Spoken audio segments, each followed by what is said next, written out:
Imagine sitting by your apartment pool, finally relaxing after a long week, only to be accused of trespassing just because of the way you look. What unfolds next at Riverbend Gardens isn't just shocking. It transforms an entire community forever. The late afternoon sun sparkled on the pool's still waters at Riverbend Gardens, a peaceful apartment complex in Austin, Texas. Marcus, a 32-year-old software engineer, leaned back in a poolside chair, savoring a rare moment of calm after weeks of grueling work on a major project. He finally had a chance to unwind. His book lay open on his lap, and a glass of cold lemonade sat beside him. For Marcus, this was pure bliss. As he flipped a page, he heard footsteps approaching. A woman in her 50s, with styled blonde hair, oversized sunglasses, and an air of self-importance, walked briskly toward him. Marcus had seen her around the complex before, but they'd never spoken. She always seemed to be in a hurry, rarely acknowledging anyone. "Excuse me," she said sharply, standing over him. "Do you live here?" Marcus looked up, surprised. "Yes, I do," he replied evenly. Her eyes narrowed. "Really? I've never seen you before. Are you sure you're not visiting someone?" Marcus's initial surprise turned to discomfort. He felt the weight of her gaze scrutinizing him. "Apartment 204, he said calmly. "I've lived here for 2 years." The woman didn't seem satisfied. "If that's true, then show me your key card." Marcus's patience wavered. Her demand felt demeaning, but he kept his composure.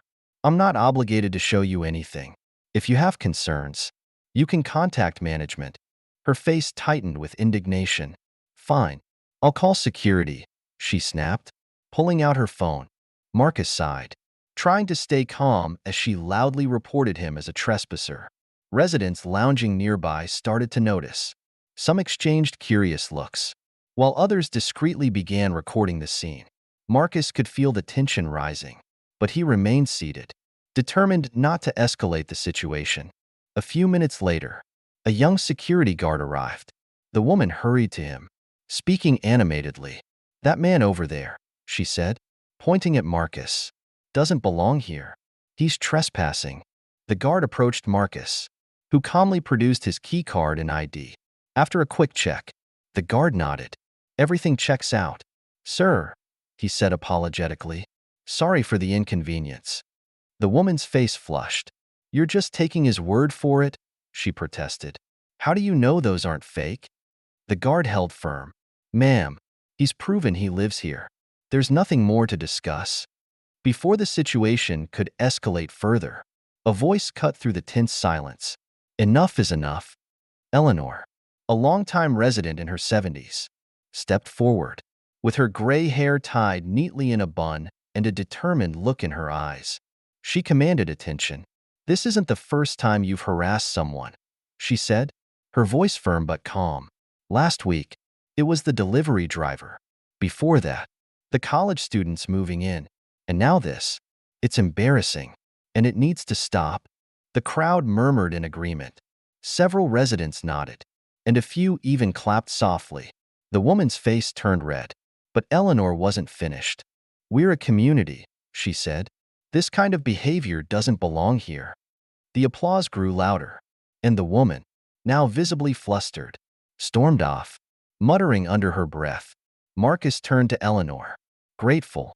"Thank you," he said. "That meant a lot." She smiled. Sometimes people just need to be reminded of what's right. But the story didn't end there. A resident who had recorded the incident uploaded the video online. Within hours, it went viral. The video sparked heated discussions about prejudice, accountability, and community responsibility. News outlets picked up the story, and soon it became a national topic. The property management company at Riverbend Gardens took swift action. The woman received a formal warning, and the complex organized workshops on unconscious bias and community building. Residents began attending these sessions, sharing their experiences and learning how to foster a more inclusive environment. Marcus, meanwhile, became an unexpected advocate for change, invited to speak on podcasts and at local events. He shared his story, emphasizing the importance of creating spaces where everyone feels they belong. It's not just about calling out bad behavior, he said during one interview. It's about building a community where this behavior doesn't happen in the first place. Over the following weeks, the atmosphere at Riverbend Gardens shifted. Neighbors who had barely exchanged greetings before now stopped to chat. Residents organized potlucks, game nights, and other events to strengthen their bonds. The pool, once a source of tension, became a hub of laughter and connection.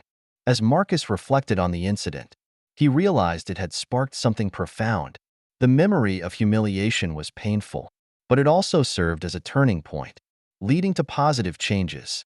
Conversations that had once been avoided about race, inclusion, and bias were now happening openly, paving the way for understanding and growth. One evening, the residents held a community forum in the clubhouse. Marcus was invited to share his thoughts, and he stood at the front of the room, looking out at the faces of his neighbors. "What happened by the pool wasn't just about me," he began. "It's about how we treat each other. It's about the assumptions we make and the walls we put up without realizing it. If we want to be a real community, we have to break those walls down." Eleanor spoke next, sharing her perspective as one of the longest-standing residents.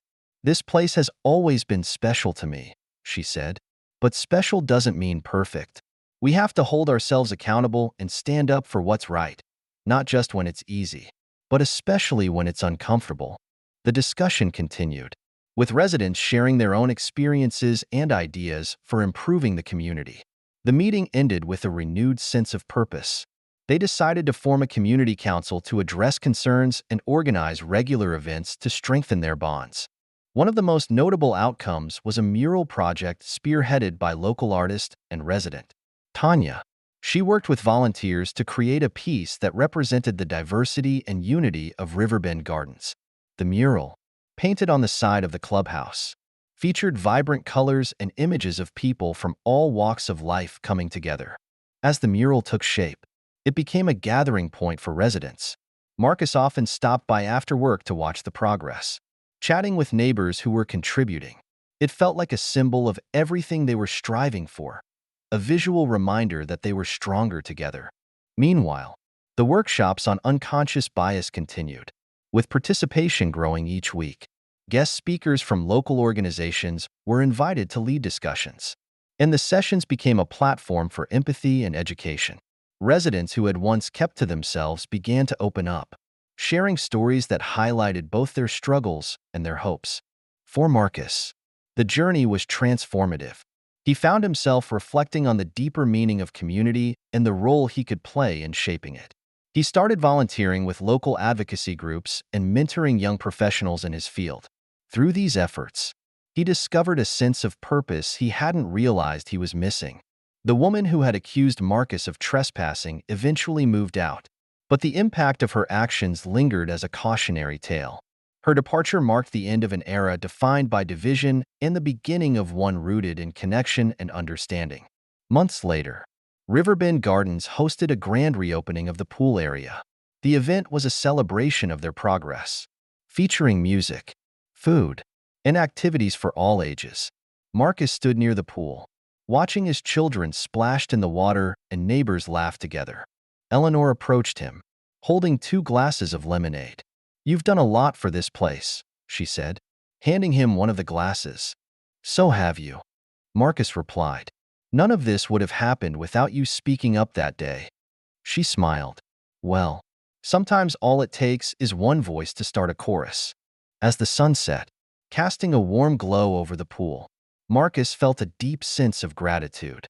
What had started as a painful experience had blossomed into something beautiful. Riverbend Gardens was no longer just a place to live. It was a community in the truest sense of the word. Thank you for watching. If you enjoyed this story, subscribe to Inspiring Narratives and hit the bell icon so you never miss an update. See you in the next video.